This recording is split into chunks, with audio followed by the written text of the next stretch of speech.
This episode discusses a real criminal case and may contain disturbing content. All information presented in this video was obtained by publicly available sources.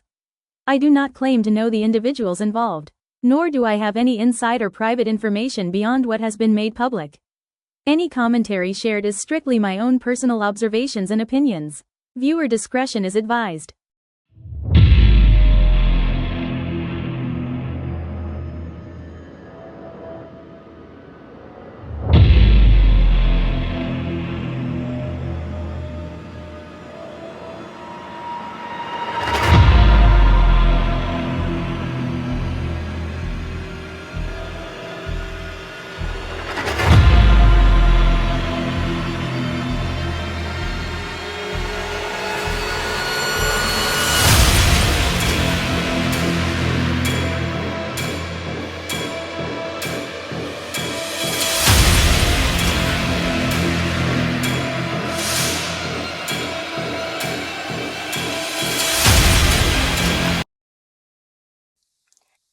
Tonight's case didn't start with a murder. It started with lies, cover-ups, and manipulation. To tell the story of Chandler Halderson, it isn't a simple task. So tonight, we're going to start in the middle and slowly work our way through the web of lies that unraveled in July of 2021. On July 7th, 2021, nearly a week after killing his parents, Chandler Halderson walked into the Northeast Precinct of the Dane County Sheriff's Office to file a missing persons report. He sits down with the sheriff's deputies and he lays out his story. My parents haven't come back from this cabin. They left on Friday morning before I woke up at 6:15. I helped them pack the night before. I helped them pack a lot of money and a lot of alcohol. But they didn't take their car. No, their car's still here. An unknown couple and an unknown car picked them up. The cabin's in White Lake. It's like 2 hours away. Chandler told the deputies that his parents were supposed to be back on Monday, July 5th, or early Tuesday morning on July 6th. He gave different reasons as to why they went to the cabin. In one scenario, they were going to fix a window, or there was a plumbing issue that needed to be addressed, or they had to clean up some storm damage. So the deputies asked him, "Well, have you heard from him?"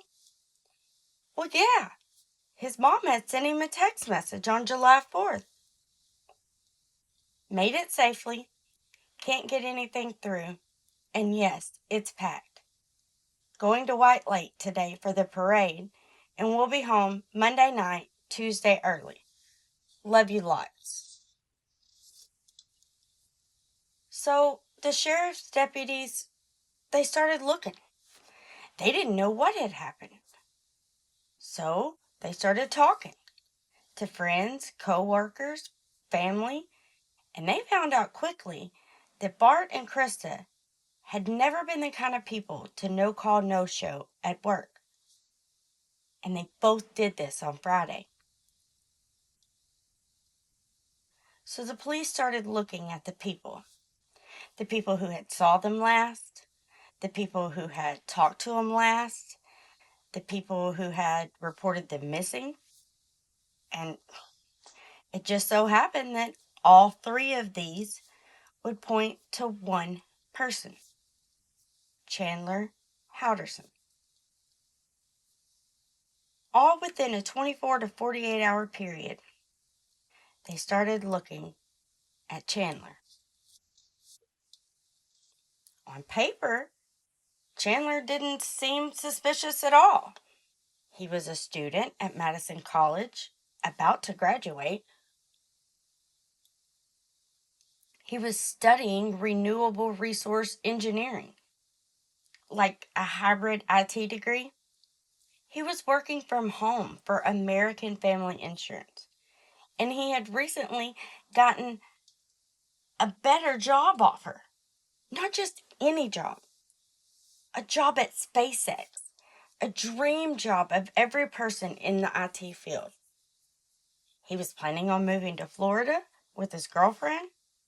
They had already rented an apartment and bought a car, and he was working with the Madison Police and the Department of Natural Resources on the rescue diving team.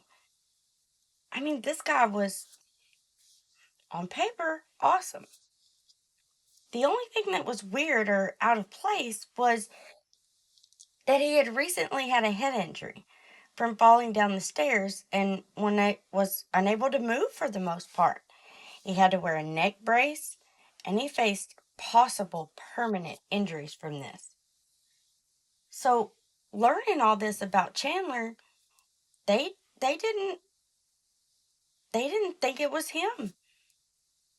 So they were back to square one, not knowing what happened to Bart and Krista and to this unknown couple. Was there a wreck? Did this unknown couple kidnap them? What the heck happened? So the deputies started looking. Some of them were sent up north. They searched the cabin, and it looked like no one had been there for years. So they started expanding further.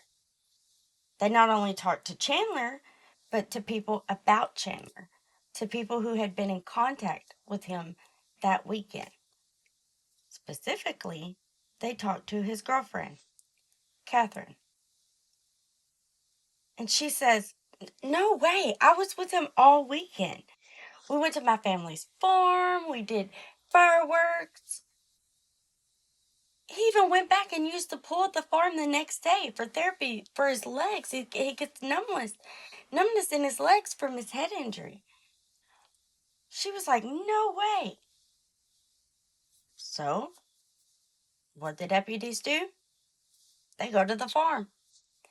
They confirm that he had been there on the 4th, and then he came back the next day and asked to use the swimming pool.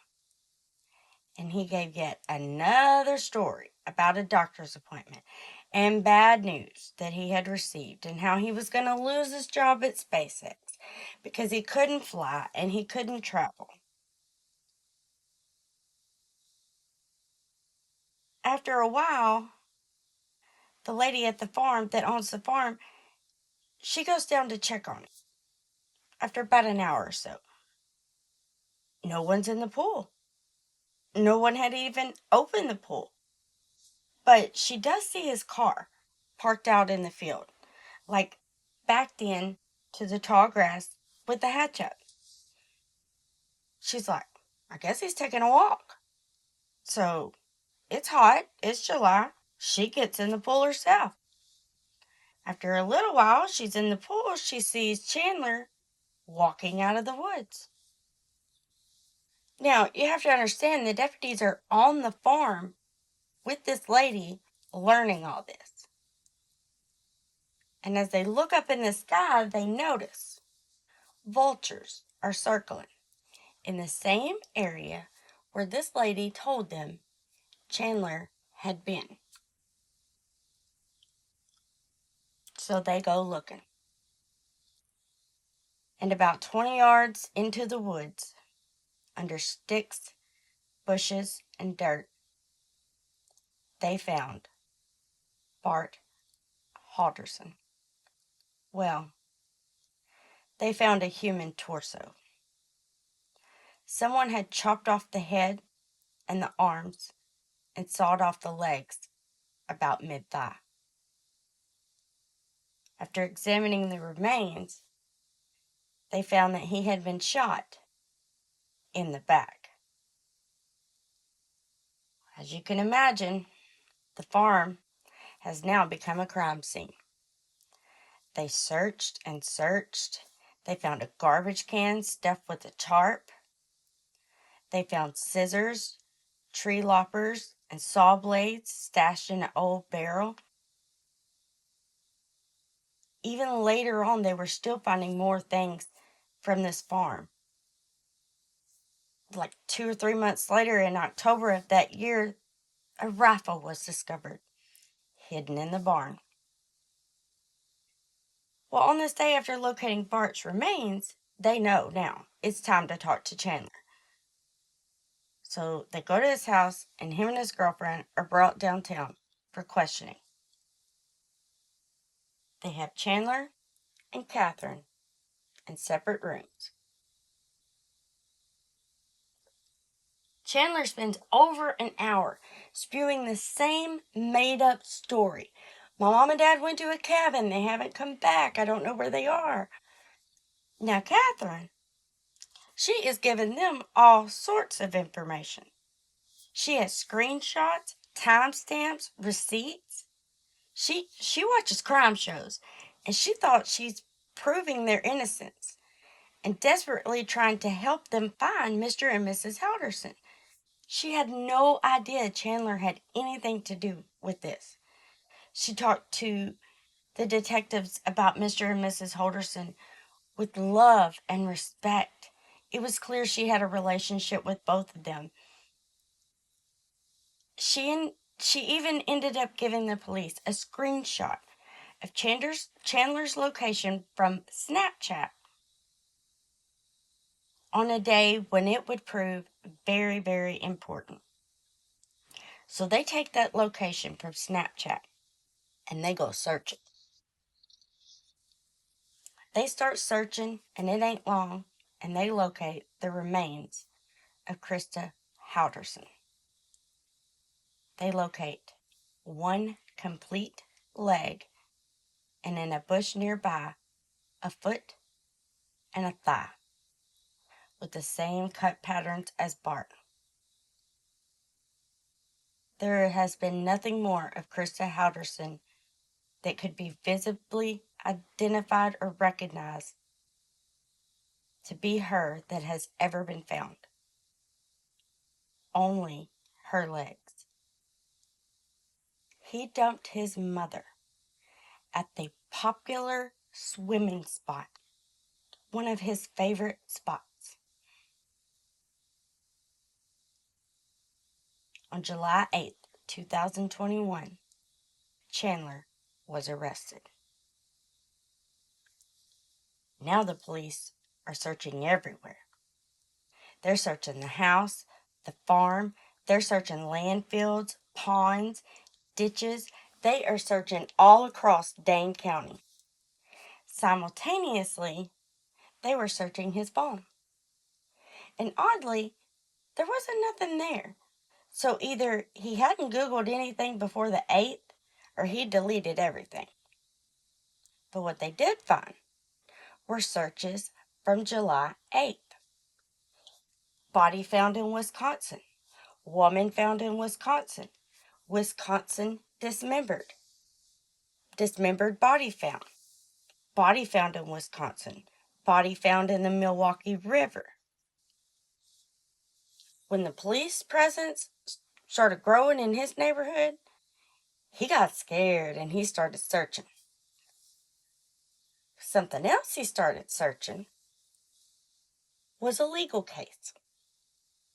State versus Peter Caputo. Now, why would he search a legal case? Well, that's because this case made it all the way to the Court of Appeals. And this case was about a man that dismembered his family members and threw their bodies in a river.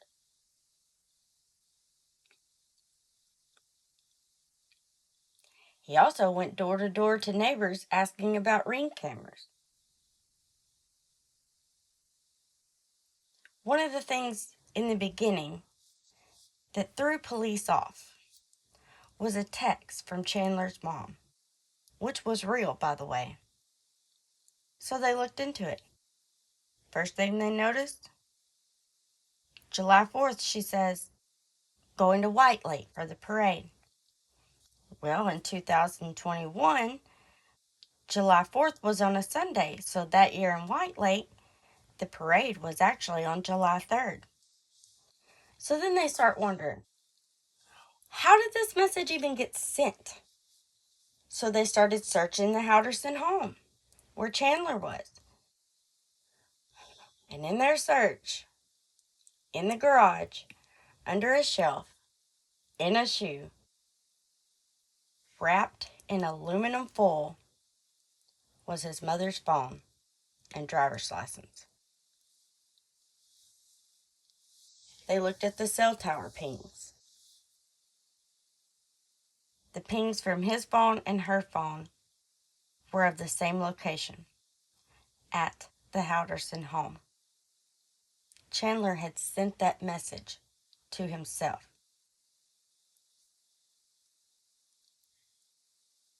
So, how does a guy like Chandler Halderson get here? How does a guy like Chandler end up arrested for the murder of his parents? How does this happen? I mean, he was going to college, he was studying renewable energy, he was working at American Family Insurance, he had a job offer from SpaceX, he was about to move to Florida, he had already rented an apartment and bought a car. Well, these things happened because none of these were true.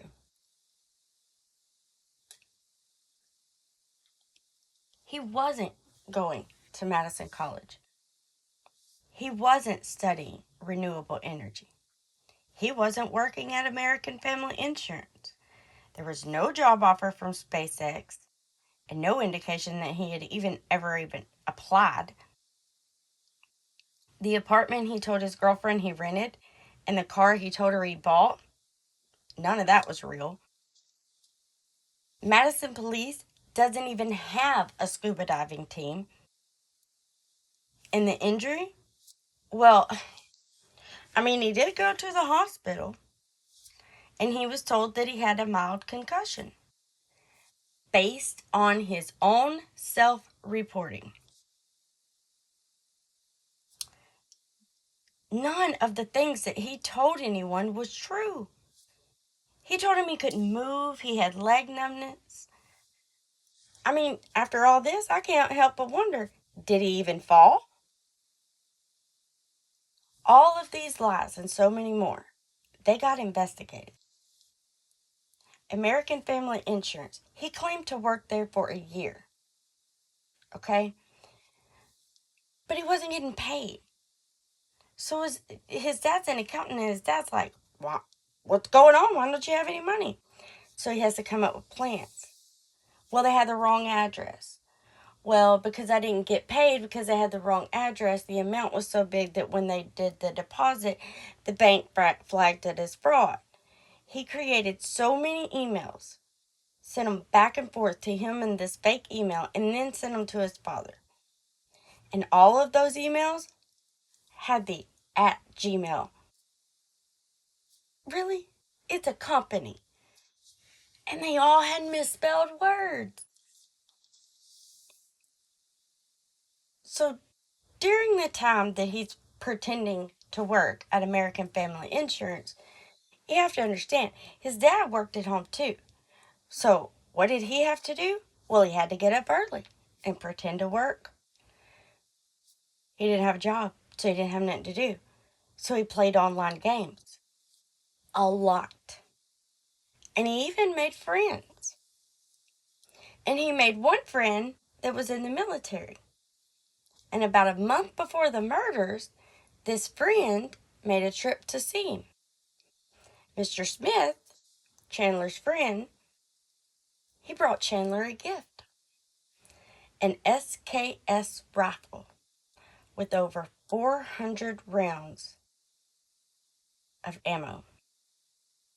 Now, Mr. Smith had no idea what was going on. He literally just brought the guy a gift. That was it. He has been proven to have nothing to do with this. He was in Texas at the time. Okay, but I want you to remember the fake new SpaceX job. Well, that lie was fabricated in May because he had to get a way out of this American Family Insurance lie that he told because his dad's suspicious, right? So he creates the SpaceX job because, I mean, what's a better way to get rid of one fake job? You get a new fake job. So he gives himself a timeline. He's supposed to leave on June 11th to go to Florida, and he's going to start June 14th. Well, now he has an escape plan. He can move and end all of the lies if he wanted to. There was just one problem, a pretty big problem. Both jobs paid the same. Nothing. They were fake. So we're in June, and his deadline's coming up, right? Like, he's going to have to figure out something. Well, lo and behold, a real emergency occurs. Not a fake one, not a lie, a real one. Chandler's older brother gets hospitalized. He was diagnosed with type 1 diabetes and he was having some complications. So he's in the hospital. Well, this was like a stroke of good luck for Chandler because now he's going to use his brother's misfortune to give him an excuse to not leave for SpaceX by the deadline he created. His brother, who is doing well, he's an adult. Well, now he's going through all these struggles and he's getting all the attention. His family was worried about him. I mean, they obviously love him. So his brother gets by this, he gets past it, he's okay, he's doing good. Well, about a week or so later, now we need a new lie to get out of SpaceX because that one didn't last long enough. Guess who has their own medical emergency? Chandler. He's in the hospital. He's got a neck brace, and now he's getting all the attention. And now he's telling everyone he has a brain bleed. He has a hematoma, or he's got spinal damage. He was going to have his head drilled open. He couldn't use his legs or drive. He had nerve damage, and the biggest one, he couldn't fly or travel. But none of these were true. So this guy, who by his own accounts was pretty much disabled, couldn't drive, couldn't work, and he couldn't do chores. The same guy who wore a neck brace for over 2 weeks would have no problem carrying 20-pound bags of ice out of a convenience store for the purpose of chilling the bodies of his mother and father. And he had no problem going without the neck brace after July 1st, after the murder of his parents. He had gotten out of every lie he had told, and even had the sympathy and attention. So why murder his parents? Well, there was one lie left. He had told everyone he was going to Madison College. Not just going, he was about to graduate. Now, he did attend for a very short time. It was like one semester and he failed out. But Bart and Krista were suspicious. Bart had talked to his advisory council, but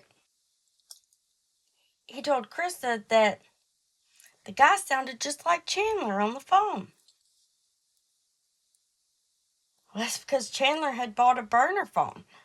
So Bart really was actually talking to Chandler, just like he had suspected. Now, you have to understand this college lie was the most complicated, complex lie. I mean, there was over hundreds and thousands of emails going back and forth from these supposed advisors and Chandler. And then every so often he would forward these to his dad.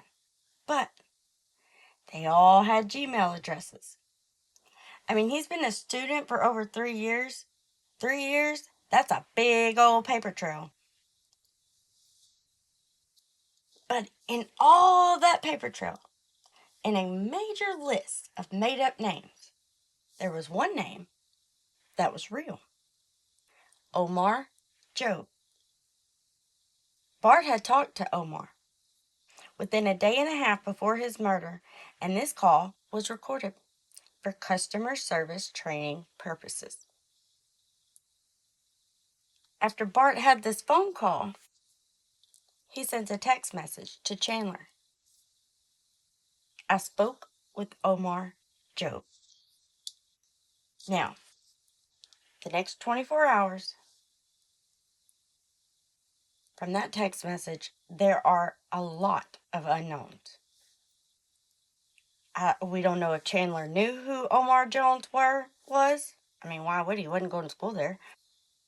But what we do know is that Bart had a meeting scheduled at Madison College with Chandler and the officials there on July 1st at 3 o'clock.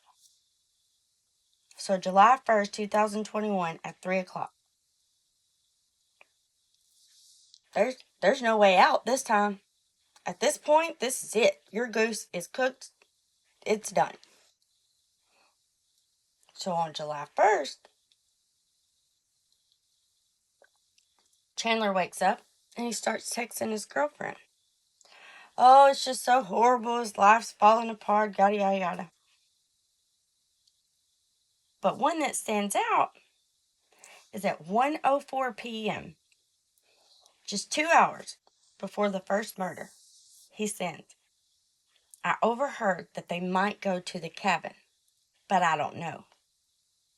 At this moment, a decision was made. An hour later, at 2:10 p.m., Bart would text Chandler, I'm ready whenever you are. Somewhere between 2:10 and 3 o'clock, Chandler would shoot his dad in the back multiple times. After shooting his dad, he would then text his mom, Dad's phone died. Text or call me. Oh, and grab some soda on your way home. I have an extra hour of work. He didn't have no work.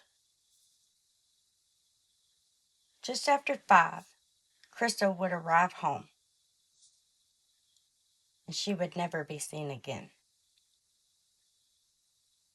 After the murders, Chandler started the process of dismembering their bodies.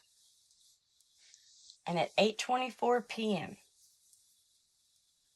Chandler drives to the convenience store, buys and carries 2 20-pound bags of ice out. He used tools from inside the family home, saw blades, an axe, and hand saws. He planned to burn their remains in the fireplace. Now this is July, and your fireplace is going? Yeah, the neighbors noticed. Well, the fire gets out of control, and Chandler tries to put it out or get it controlled, and in that process, a glass panel breaks. He cleans out all of the ashes, cleans out the fireplace, restacks the wood, but he left something very important sitting on top of that newly stacked wood pile. Part of a human skull. He burnt his mom and dad's head in the fireplace. Investigators would also find facial and knee bones in the ash trap. So, after staying up all night, and now he's faced with the fact that he wasn't able to get rid of his parents' remains in the fireplace. That proved way harder than he thought it was. At 7:21 a.m. on July 2nd, he goes and buys a tarp. On July 3rd, Chandler drives to the Wisconsin River to scatter what remained of Krista. The next day, July 4th, well, he's got to spend that with his girlfriend. But he does manage to send himself a message from his mom's phone. And he's at the girlfriend's family farm. And he gets another brilliant idea.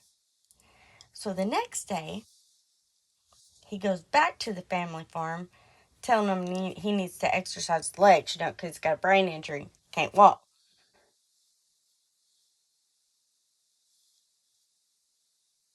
But instead, he takes the garbage cans out before he leaves. He goes to the farm and he hides Bart's torso and tools and the gun.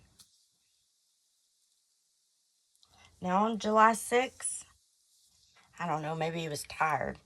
He just spends the day cleaning and driving around, and then he spends some time with his girlfriend.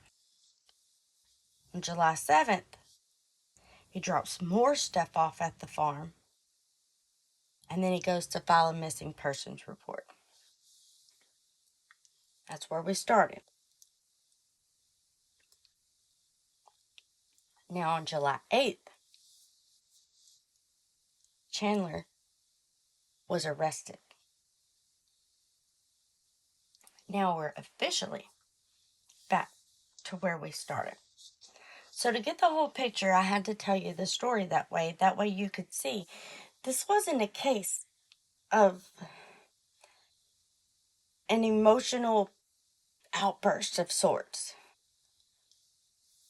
This case didn't begin with violence.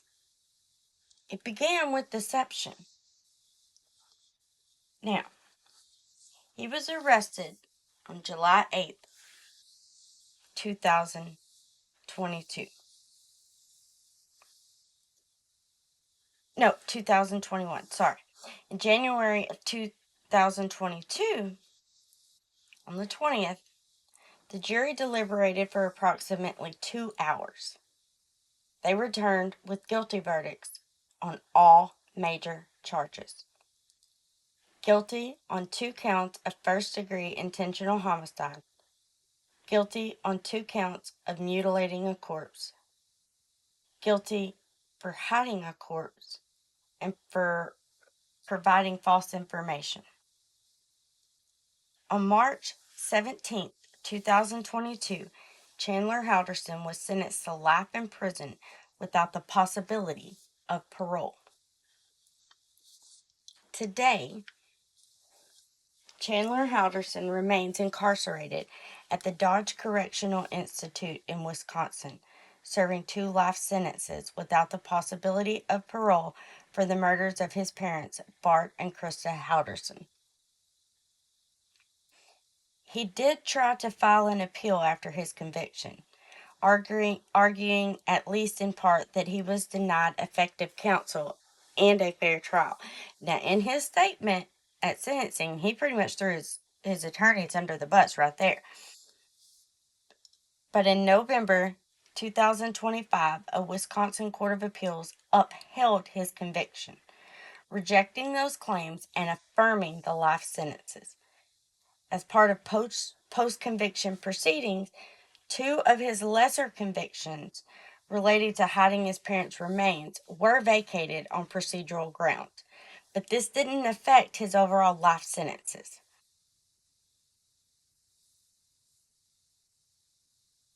So, in summary, Chandler Halderson is currently serving multiple life terms without parole.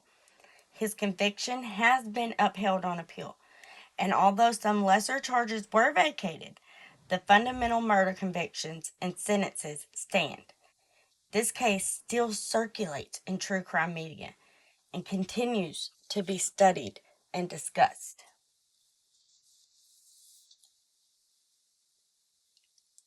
Two parents are gone. A son remains incarcerated for life. A home that once represented family became the center of concealment. A fabricated identity collapsed under verification. And what remains is the simplest truth in this entire case. His father asked for proof, and a son chose murder instead of honesty. And everything that followed was the inevitable collapse of a lie that could no longer sustain itself. Because lies require constant protection. Truth requires none. And in the end, truth does not need witnesses. Truth leaves evidence. Truth leaves timelines. Truth leaves trails. And eventually, those trails lead exactly where they began. The truth always leaves trails. And eventually, it'll lead us somewhere.